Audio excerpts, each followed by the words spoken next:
수사를 조작하면 폐가망신시켜야 됩니다. 대통령 국민자금 경기도 그러면 그냥 죽을 수도 있다. 최근 대통령께서 검찰개혁을 두고 SNS에 이런 글을 올리셨습니다. 빈대 잡자고 초가삼간 태우지 말자. 이 말을 한번 뒤집어 보면 초가삼간은 지키되 그 안에서 국민 피 빨아먹는 빈대는 반드시 때려잡아야 한다. 지금까지 드러난 검찰 문제를 한마디로 정리하면 이겁니다. 안 맞아봐서 그렇다.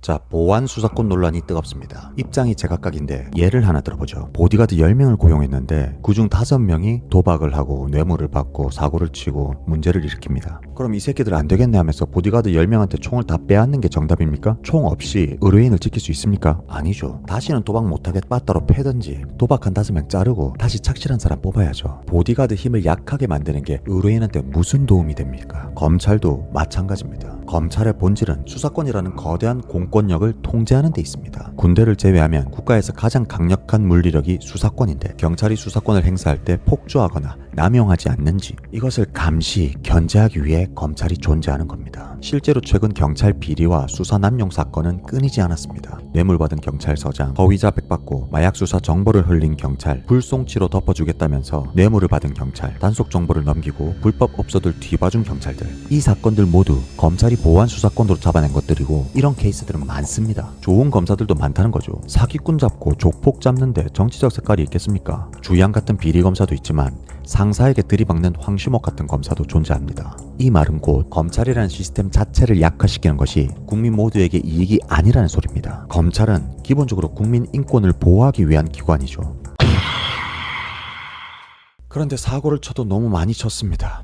봐주기 수사, 표적 수사, 별건 수사, 증인 회유와 압박, 정치적 수사. 그러니까 국민들이 검찰개혁을 외치는 겁니다. 맞습니다. 단죄해야 됩니다. 하지만 문제는 범죄를 막으라고 준 칼이 아닙니다. 그 칼을 휘두르는 일부 검사들이 나는 무슨 짓을 해도 안전하다 이렇게 믿는 오만함을 뜯어고치고 처벌해야 되는 거죠. 잘못하면 인생 끝난다는 책임 구조를 만드는 것, 그것이 개혁의 핵심입니다. 검찰을 믿을 수 있냐고요? 못 믿죠. 사람을 믿을 것이 아니라 시스템을 바꿔야죠.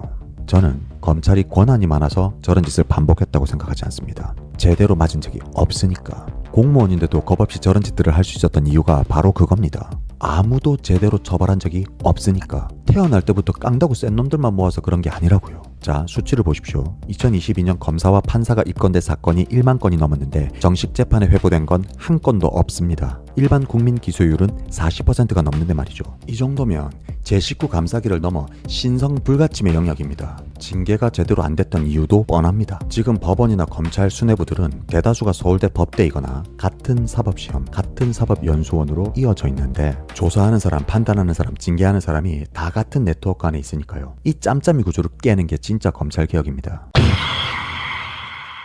방법이 뭐냐고요? 징계 시스템을 통째로 바꿔야 됩니다. 법조인이 아닌 다양한 분야의 국민 대표들이 징계를 판단하도록 하는 겁니다. 그게 아니라면 판검사 재판은 무조건 국민 참여 재판으로 과동하는 거죠. 본보기로 몇 명만 확실하게 처벌하면 함부로 행동하지 못합니다. 이게 빠르거든요. 법조인도 아닌데 어떻게 유무죄를 판단하느냐? 요즘은 AI에게 이거 범죄 아니야? 이렇게 물으면 몇 조 몇 항의 위반인지 다 나옵니다. 그리고 수사 기소 절차를 모조리 기록하고 공개해야 됩니다. 한국 카페에서 노트북 두고 밥을 먹고 와도 안전한 이유가 뭡니까? 사회적 신뢰 등 여러 가지 이유가 있겠지만 CCTV 때문 아닙니까? 검찰 행정에도 CCTV를 다는 거죠. 투명하게 기록되면 사건 암장이나 봐주기가 급감할 것입니다. 수사 조작을 했다? 바로 폐가망신시키는 거죠. 원 스트라이크 아웃 제도를 도입하는 겁니다. 물론 실수와 범죄는 구분해야 되고 과실과 고의는 분리해야 됩니다. 하지만 명백한 조작, 은폐, 허위 기재, 증거 왜곡, 표적 기소 같은 행위는 다릅니다. 장난질하다 걸리면 형사처벌은 기본이고 변호사 자격 연구 박탈, 공무원 연금 몰수 수준의 강력한 제도가 필요합니다. 한 사람의 인생을 박살낼 수 있는 권한으로 장난치면 그만한 대가를 치러야죠. 공무원들은 잘리지 않는다는 철밥통 인식을 깨야 됩니다. 물론 밤낮 없이 일하면서 국민을 위해 노력하는 검사들까지 싸잡아서 욕하자는 게 아닙니다. 문제는 일부 파렴치한 자들이죠. 바로 그 소수가 전체의 신뢰를 좀먹고 있습니다. 그러니 솎아내야죠. 강하게, 빠르게, 다시는 흉내내지 못하게. 그리고 공수처를 키워야 됩니다. 아무것도 못하게 만들어놓고 아니 공수처 만들어놔도 아무것도 못하네? 이런 말은 이치에 맞지 않습니다. 검사 20명으로 뭘 합니까? 명색이 수사기관인데 대장동 수사 인력보다 적은 게 말이 됩니까? 인력을 대폭 보강하고 기소 범위도 재검토해서 기재부, 국세청, 국토부, 공정위 같은 돈과 권력이 모이는 곳들에게 진짜 저승사자가 될 수 있도록 만들어야 됩니다. 세금 뜯어먹는 도둑놈들이 너무 많습니다. 확실하게 솎아내고 예방해야죠. 공직사회 반부패기관의 힘이 강해져야 나라가 똑바로 설 수 있습니다. 물론 공수처 또한 확실하게 통제할 수 있도록 손봐야겠죠. 한국 검찰 권한이 다른 나라에 비해서 컸던 것은 사실입니다. 하지만 권한이 크면 사건을 신속하고 강력하게 해결할 수 있는 장점도 있습니다. 우리 의료 시스템을 보세요. 미국보다 싸고 유럽보다 빠르고 서비스도 좋죠. K의료라고 부르는 이유가 있습니다. 우리 사법 시스템도 그렇게 만들면 됩니다. 가장 빠르고 강력하게 수사하되 법을 어긴 집행자는 가장 처참하게 응징하는 나라. 수사기소 분리라는 교조적 명제에 갇히지 말고 우리 몸에 맞는 효율적인 매운 시스템을 만들자는 겁니다. 그게 더 현실적이고 더 한국적이고 무엇보다 국민에게 더 이익일 것입니다.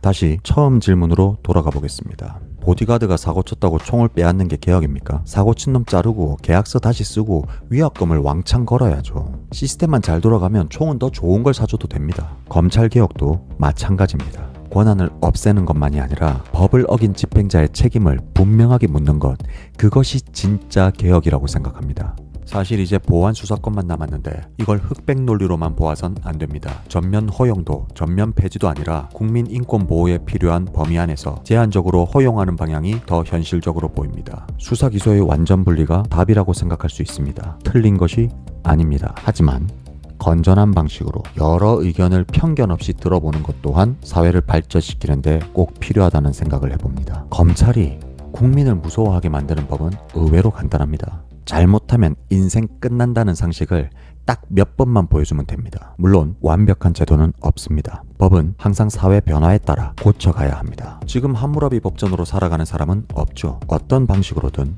한 걸음 나아가는 것은 의미 있다고 생각합니다. 아무쪼록 국민에게 피해가 없는 방향으로, 그러나 악인에겐 가장 고통스러운 방향으로 개혁이 완수되길 진심으로 바랍니다.